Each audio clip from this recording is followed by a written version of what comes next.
ಅಂತ ಈ ಅನುಮರಿ credit cooperative ಸೊಸೈಟಿನಲ್ಲಿ vice president ಆಗಿದ್ದೀನಿ. ಇವತ್ತು ನಮ್ಮ ಬ್ಯಾಂಕಿದು AGM. ಆ AGMಗೆ ಎಲ್ಲ ನಮ್ಮ ಸದಸ್ಯರೆಲ್ಲ ಬಂದಿದ್ದಾರೆ. AGM ಅನ್ನೋದನ್ನ ನಾವು AGM ಅದಕ್ಕಿಂತ ಒಂದು ಸದಸ್ಯರ ಹಬ್ಬ ಅಂತ ಮಾಡ್ತೀವಿ.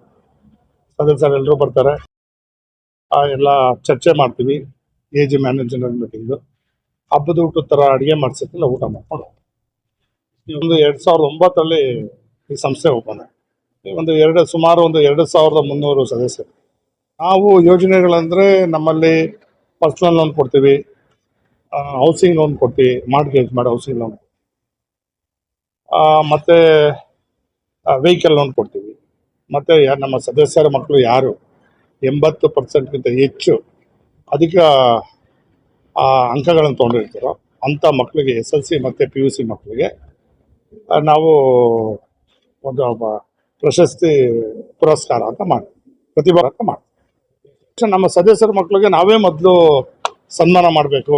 ಇಲ್ಲಿಂದನೇ ಅವರು ನಮ್ಮ ಸದಸ್ಯರ ಮಕ್ಕಳಿಗೆ ಒಂದು ಉನ್ನತ ಸ್ಥಾನಮಾನ ಸಿಗಲಿ ಅಂತ ಹೇಳಿ ನಮ್ಮ ಸದಸ್ಯರ ಮಕ್ಕಳು ಏನು SLC ಮತ್ತು PUC, SLC ಮೊದಲನೇ ಹಂತ, PUC ಎರಡನೇ ಹಂತ, ಈ ಹಂತದಲ್ಲಿ ನಮ್ಮ ಸದಸ್ಯರ ಮಕ್ಕಳಿಗೆ ನಾವೇ ಮೊದಲು ಪ್ರತಿಭಾ ಪುರಸ್ಕಾರ ಮಾಡಬೇಕು ಅಂತೇಳಿ ಒಂದು ಗಾರ್ಲ್ಯಾಂಡ್ ಹಾಕಿ ಒಂದು ಪ್ರೋತ್ಸಾಹಧನ ಅಂತ ಕೊಡ್ತೀವಿ.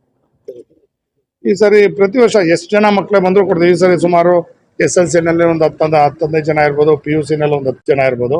ನಮ್ಮ ಸದಸ್ಯರ ಮಕ್ಕಳಾಗಿರ್ಬೇಕು, 80% ಹೆಚ್ಚು ಅಂಕಗಳನ್ನ ಪಡ್ಕೊಂಡಿರ್ಬೇಕು, ಅಂಥವ್ರಿಗೆ ಸನ್ಮಾನ ಮಾಡ್ತೀವಿ. ವೆಹಿಕಲ್ ಒಂದು ಬಂದ್ಬಿಟ್ಟು 18%, ಯಾಕಂದರೆ ಕ್ರೆಡಿಟ್ ಕೋಆಪರೇಟಿವ್ ಸೊಸೈಟಿ. ಮತ್ತು ನಮ್ಮ ಮಾರ್ಟ್ಗೇಜ್ ಲೋನ್, ಹೌಸಿಂಗ್ ಲೋನ್ ಆಗಲಿ, ಬೇರೆ ಯಾವುದಾದ್ರು ಬಿಸ್ನೆಸ್ ಲೋನ್ ಆಗಲಿ, ಅದೆಲ್ಲ 11% ಕೊಡ್ತೀವಿ. ನಮ್ಮ ಎಲ್ಲ ಸದಸ್ಯರುಗಳು ನಾವೊಂದು ಕುಟುಂಬದ ಥರ ಇದ್ದೀವಿ.